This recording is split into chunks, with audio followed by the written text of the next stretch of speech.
إدارة العمل الأمن الوطني وممثل هيئة المحامين وممثل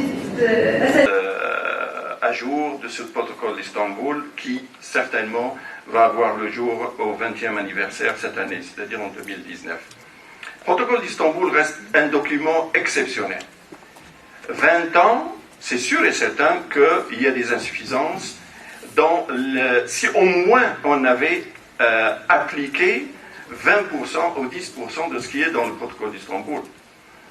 Donc c'est une démarche qui est nécessaire. Donc c'est la loi du tout pour rien. Quand j'ai quitté le Maroc, je m'occupais plus des cas d'expertise parce que je refusais de le faire, étant donné que je suis marocain et je ne veux pas avoir de conflit d'intérêts. De temps en temps, on m'a appelé pour quelques expertises, j'ai refusé de les faire parce que j'estime que si je voulais les faire, je devais rester dans mon pays et je ne devais pas être à l'extérieur pour émettre des avis sur des expertises. Donc ça me concerne. Mais j'ai continué à travailler avec un groupe d'experts indépendants international qui est l'IF, vous pouvez le voir, l'IFEG, donc c'est un groupe indépendant. Et de temps en temps, on reçoit des expertises internationales pour lesquelles il y a eu des allégations de torture. Je vous ai choisi un modèle de 19 cas où la torture a été faite, a été pratiquée, où malheureusement, dans la situation numéro 2, je pense, du docteur Restellini, que le médecin a dit qu'il n'y a pas de torture. Donc pourtant, les choses étaient évidentes. Je reviens tout de suite et j'ouvre des parenthèses concernant l'idée de la territorialité de la justice. Comme vous le savez, au Maroc, si on fait une expertise et on a envie d'appeler quelqu'un de l'extérieur, elle ne sera pas acceptée par les juges ni par les magistrats. Donc, sous le principe de la territorialité de la justice. Le problème peut se poser aussi dans le cadre où il y a eu une torture sur des personnes dans un pays arabe, que je ne citerai pas, et est-ce que mon rapport, ou le rapport de mes collègues, pourrait être accepté par la justice. Ici, c'était un cas particulier, c'est le magistrat, c'est la justice pénale qui a demandé à ce qu'on se réfère à l'ILCT, puis l'ILCT, grâce au groupe du l'IFG, nous a demandé de faire cette expertise. Bien, ce qui a été fait. Comme on dit souvent dans les films, toute ressemblance n'est que fictive avec les personnages. Merci. Merci bien.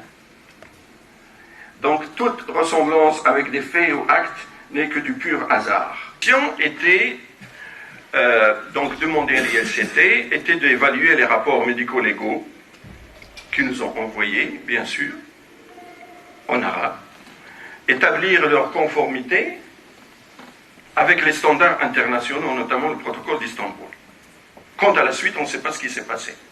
Est-ce que le rapport a été tenu en compte? Ça, Allah ya'lam bih. L'analyse des rapports montre que 3 des détenus examinés par 2 médecins légistes, supposés médecins légistes, parce qu'on peut prendre le titre dans nos pays arabes sans avoir la compétence. Il y avait des documents sur l'audition des détenus, qui n'a pas été disponible. Pour X, je n'oserais pas dire le nom, il y avait des ecchymoses au niveau des poignets, des bras droits, il y avait des ecchymoses pour l'autre aussi, je passe sur les détails. Puis, au niveau de la conclusion, on conclut que c'est un traumatisme contondant dû aux menottes, l'application de menottes, sans douleur, guérissant à l'intérieur, 1 mois sans séquelles. Ça, c'est le rapport. Il a été traduit littéralement de l'arabe, concernant 2 victimes.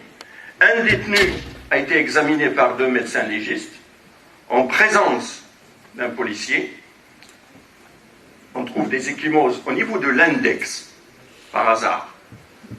La conclusion, traumatisme contondant de cause indéterminée. Médecine sans conscience n'est que ruine de l'âme. Donc, évitez surtout les gens qui ont raison. Il y a quelqu'un qui a dit aussi, je pense que c'est Oscar Wilde, a dit que si vous voyez quelqu'un qui a raison, éloignez-vous de lui, le plus loin possible. Évitez les gens qui ont trop raison. Et pour ne pas avoir trop raison, il y a des protocoles à respecter. On a un protocole qui vaut ce qu'il vaut. Depuis 20 ans, c'est quand même, il est actuel, sera actualisé.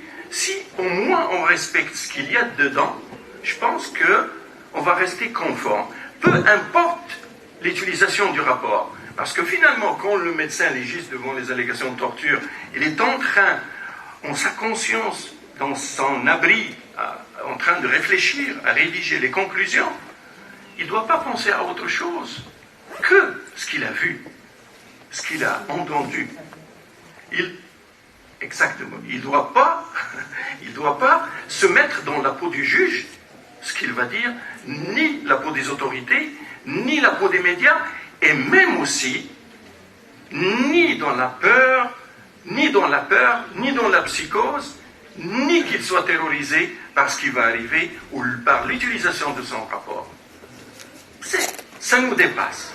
C'est qu'à ce moment-là, on peut discuter et faire une table ronde sur comment assurer des garanties pour le médecin pour rédiger un rapport conforme au protocole d'Istanbul en matière d'allégation de la torture. On peut rester ici 48 heures. Comment l'assurer? Faut-il lui mettre des gardes du corps? Il a été menacé combien de fois?